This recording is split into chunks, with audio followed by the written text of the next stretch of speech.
Bonjour à tous, c'est Valérie, je suis ravie de vous retrouver aujourd'hui comme prévu pour une guidance de fin d'année, une guidance de fête, une guidance qui se veut à la fois légère et profonde.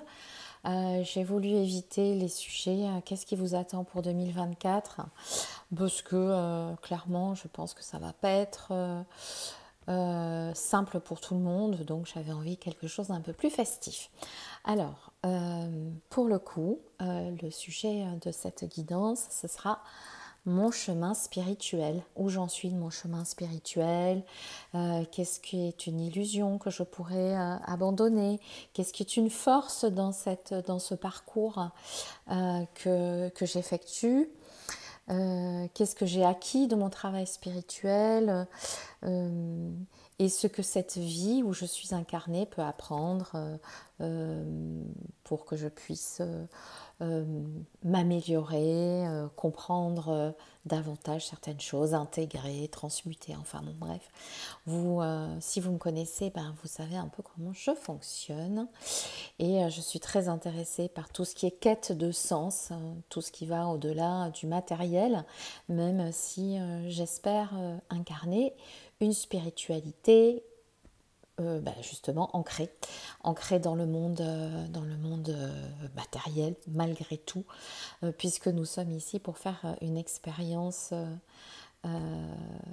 humaine avec tout ce que ça comporte.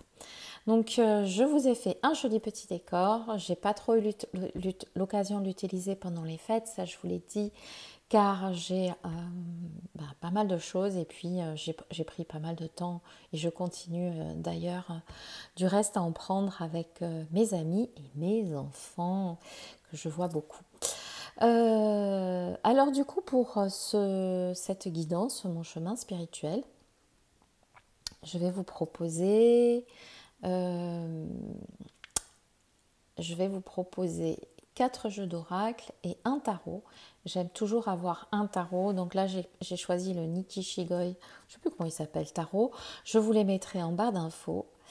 Et les messages de mon âme, qui est mon combo parfait avec ce tarot en ce moment, mon oracle La Voix d'Akasha, l'oracle des mémoires akashiques et les messages du marcheur de papier. Alors on va commencer tout de suite avec le tarot. Je fais un peu de place sur mon merveilleux tapis que j'ai reçu pour mon anniversaire. Je remercie les deux fées qui me l'ont offert, qui me l'ont fait faire chez Brindel et qui me l'ont offert. Ah, j'ai déjà une carte. Non, j'en ai trop. Bon, s'il y en a une qui tombe, je prends. S'il y en a trop. Donc, on va regarder d'abord où j'en suis sur mon chemin spirituel. Vous pouvez vous centrer sur la question.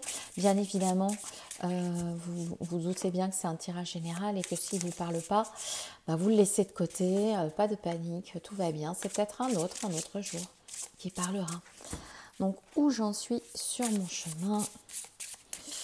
Hop. Allez, il est assez mélangé. Allez, celle-ci, elle veut venir en premier.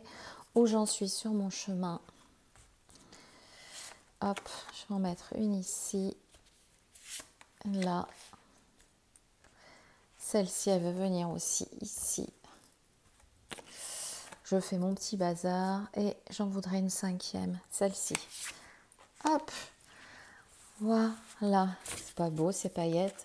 Look at this. Oh, j'adore. Alors, on retourne. 2. Vous voyez, c'est que des carpes. Alors, attends, on a un peu de tout. Ah, c'est intéressant. Ok. Alors, où j'en suis sur mon chemin spirituel? Je vais commencer avec le 9 de coupe. Le 9 de coupe parle de satisfaction. Je contemple vraiment ce que j'ai parce que sur mon chemin spirituel, j'ai l'impression de ne manquer de rien. J'ai l'impression que tout est bon, quoi, que je suis récompensée par le travail que j'ai fourni. Et que c'est vraiment, en tout cas, ceux à qui ça parle en ce moment, vous êtes super bien. vous avez consacré du temps à, votre épanouissement personnel, à votre quête de sens. Et clairement, ça paye aujourd'hui, vous vous sentez récompensé. Voilà, c'est ça. Alors après, ce que j'ai mis ici, c'est qu'est-ce qui est une illusion sur votre parcours.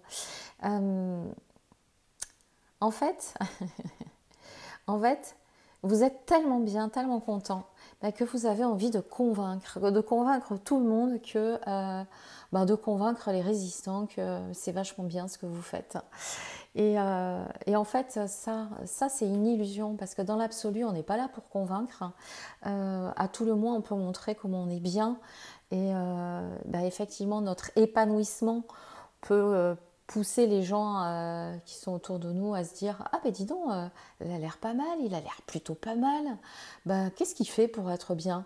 Mais vouloir convaincre à tout prix, comme fait le cavalier d'épée, vouloir convaincre qu'on a raison, c'est en fait discréditer ce qui nous a amené jusqu'à être vraiment confortable. Et du coup, ça joue contre ce qu'on voudrait faire. Ça va à l'inverse de notre désir d'avoir plus de gens comme nous en harmonie. Donc, si jamais vous vous reconnaissez là-dedans, dites-vous que discuter de tout, vouloir toujours avoir raison, vouloir partir à l'assaut avec des arguments pour dire « mais tu vois », etc., ça sert à rien. C'est juste une illusion. Voilà. Donc, rien de grave, mais ne perdez pas à l'esprit qu'on n'a rien à faire, on n'a pas à se justifier. Et du coup, cet épanouissement, cette récompense, cette sensation d'être comblé, elle n'en sera que renforcée, et à vos propres yeux et aux yeux de votre entourage. Donc ça, c'est vraiment une compréhension importante de mon point de vue. Et puis, bien évidemment, il y a des forces aussi authentiques, des forces qui vous poussent à développer davantage à votre chemin spirituel. Et là, on a le 3 de bâton qui vous parle d'élargir vos horizons. Sur votre chemin spirituel, sur notre chemin, parce que je me mets dedans aussi, peut-être que vous en êtes à un stade où la force que vous avez, c'est cette capacité, malgré cet épanouissement que vous avez, à quand même aller voir au-delà ce qui se passe. Parce que dans son chemin spirituel, moi je ne sais pas grand-chose, mais ce que je sais, c'est qu'on n'a jamais fini. On a toujours des étapes. Et puis qu'il y a, je dirais c'est un peu la roue de fortune où on est soumis aux circonstances de la vie, mais là c'est un choix. On fait le choix de dire, là je suis arrivée là, c'est bien. Mais là, j'ai cette capacité à aller voir plus loin, à aller voir au-delà, à développer mes perspectives. Et ça, c'est une vraie force parce que c'est pas donné à tout le monde. Il y a beaucoup de gens qui resteraient dans la satisfaction en se disant c'est ok comme ça, je m'en contente. Mais sur son chemin spirituel, même si on peut accepter la plénitude du moment présent, se croire arrivé, c'est juste de l'ego spirituel, mais c'est pas un chemin spirituel. Donc avoir cette capacité à aller au-delà, ça c'est juste une grande force. Alors ici nous avons la reine de bâton. Ce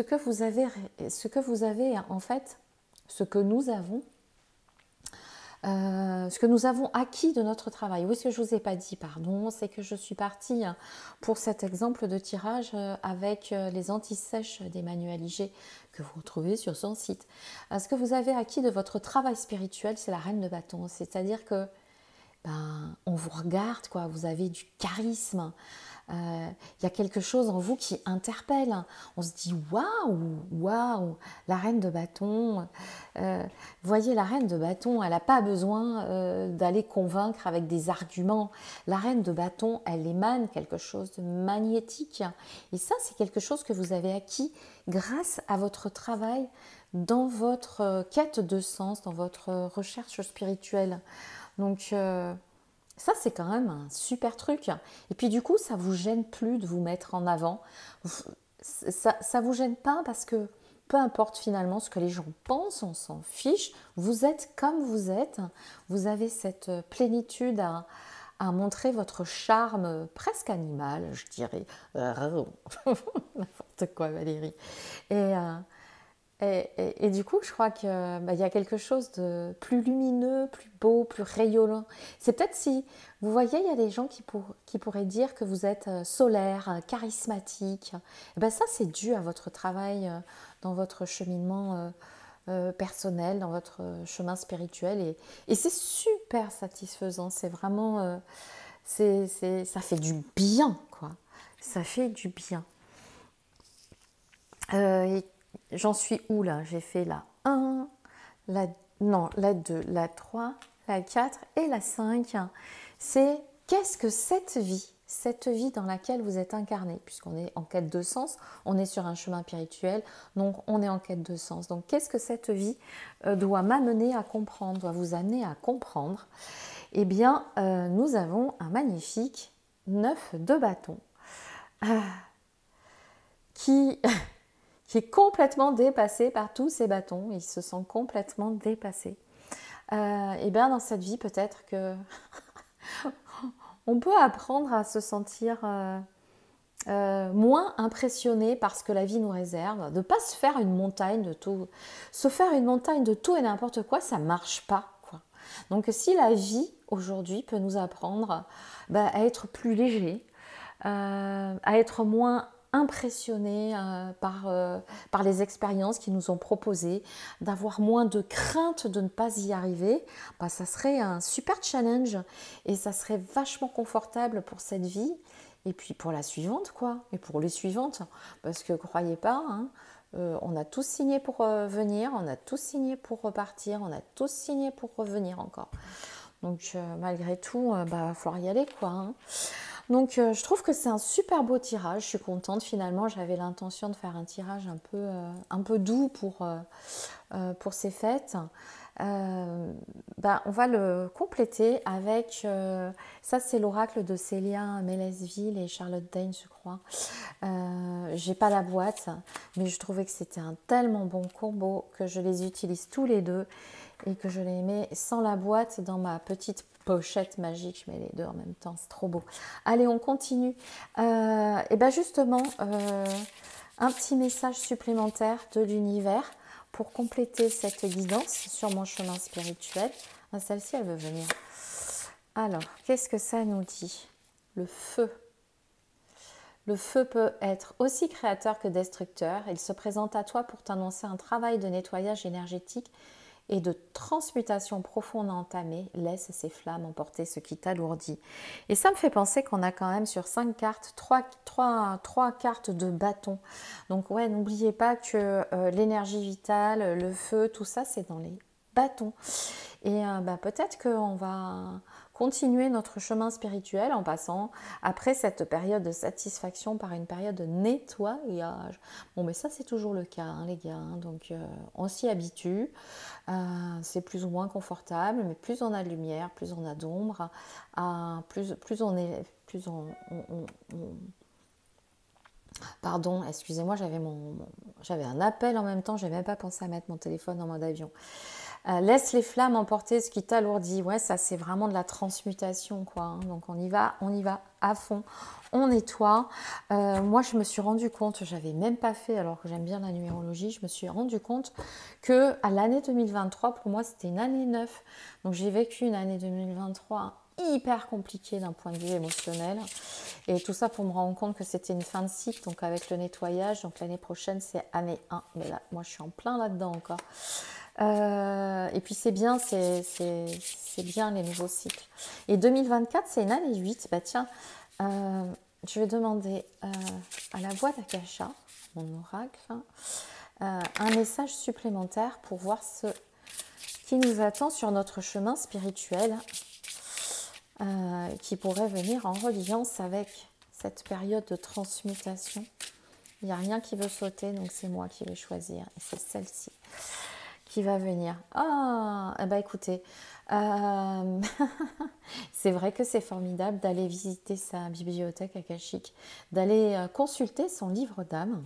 Alors moi je suis en train en ce moment de faire un gros travail de préparation pour vous proposer des vidéos pour découvrir les mémoires akashiques. Ça fait des années que je bosse dessus. Cette carte, c'est celle qui m'a inspiré mon oracle. Enfin, c'est la vision que j'ai eue des mémoires akashiques. Et ça, c'est quelque chose que tout le monde peut visiter. C'est-à-dire qu'on peut tous se connecter à son livre d'âme pour avoir une meilleure compréhension de soi, se retrouver sur le chemin du qui suis-je, où vais-je, et surtout y mettre de la compréhension, de l'intégration et de l'harmonie. Donc la grande bibliothèque, je puise dans mon héritage akashique, ben, ça veut dire quoi? Ça veut dire que j'ai cette capacité, c'est pas réservé à une élite, ça n'est pas réservé à des gens qui ont travaillé pendant des années, et mais bon, qui ont quand même une perception et une ouverture d'esprit suffisante pour lâcher, mais c'est clair qu'aujourd'hui, en tout cas, il y en a beaucoup qui regardent cette vidéo, vous êtes prêts à faire ce chemin par vous-même, ce chemin qui vous conduit, qui vous connecte à la partie la plus haute de vous, votre âme, votre soi supérieur, peu importe la façon dont vous l'appelez, mais en tout cas vous êtes en mesure d'aller puiser des ressources, d'aller comprendre des blocages par vous-même. Donc peut-être que vous pouvez vous faire accompagner, peut-être que vous pouvez le faire seul, mais en tout cas c'est quelque chose qui est accessible. Et c'est une super bonne nouvelle, hein, n'est-ce pas? On va demander au petit marcheur de Chloé un dernier petit message pour cette guidance que j'ai trouvée fort douce et fort jolie.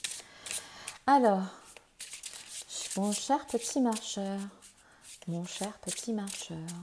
peux-tu nous donner, j'aime bien demander des conseils avec le petit marcheur. Tiens. Oh, il y en a deux, ben, tant pis, je les garde, les deux. Allez, zou. Le baiser de la guerre et le jardin oublié. Oh, le jardin oublié. Ah bah, je vais commencer par celle-ci, parce que pour moi, elle vient tellement en résonance avec celle-ci. Donc, cette bibliothèque, elle est en vous. Elle est à l'extérieur, elle est à l'intérieur. Elle est dans votre ADN physique, dans votre ADN énergétique. Et le jardin oublié, il nous dit, mais regarde toutes les richesses que tu as à l'intérieur de toi. Est-ce que tu te rends compte? Mais il y a tellement de choses que tu les as oubliées. Et c'est toutes ces richesses qui sont dans nos mémoires akashiques. C'est quelque chose que nous avons à disposition. Et c'est quelque chose dont nous nous rappelons peu ou pas. Nous avons l'intuition que c'est quelque part. Et là, ça vient nous dire, bah vas-y quoi, va chercher, va regarder, ouvre les yeux.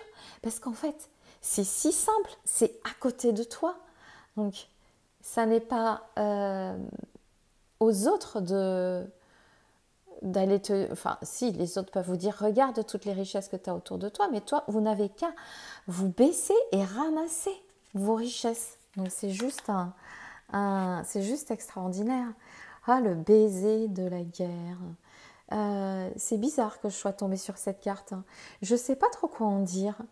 Qu'est-ce que je pourrais recevoir comme guidance par rapport à ça? Qu'est-ce que ça vient mettre en lumière?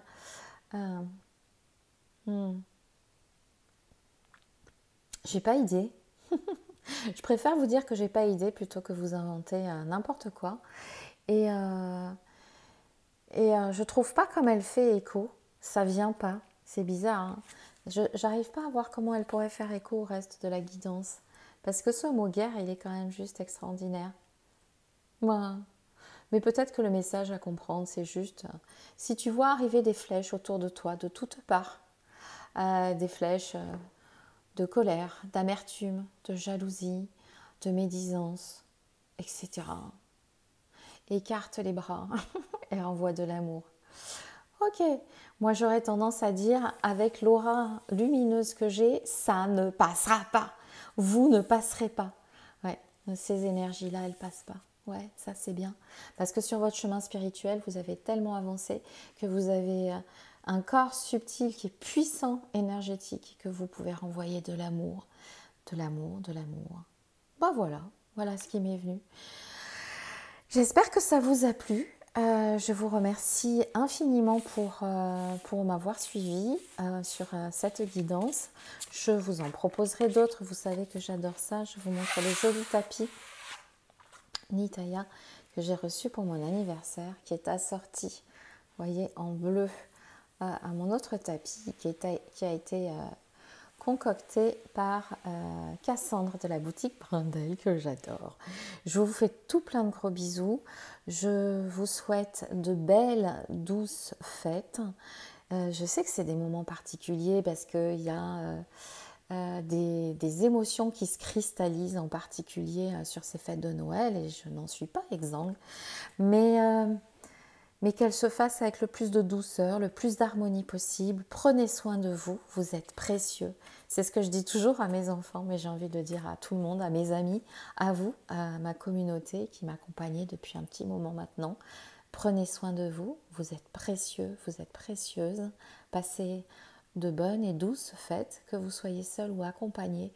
Vous n'êtes jamais vraiment seul. Plein de gros bisous.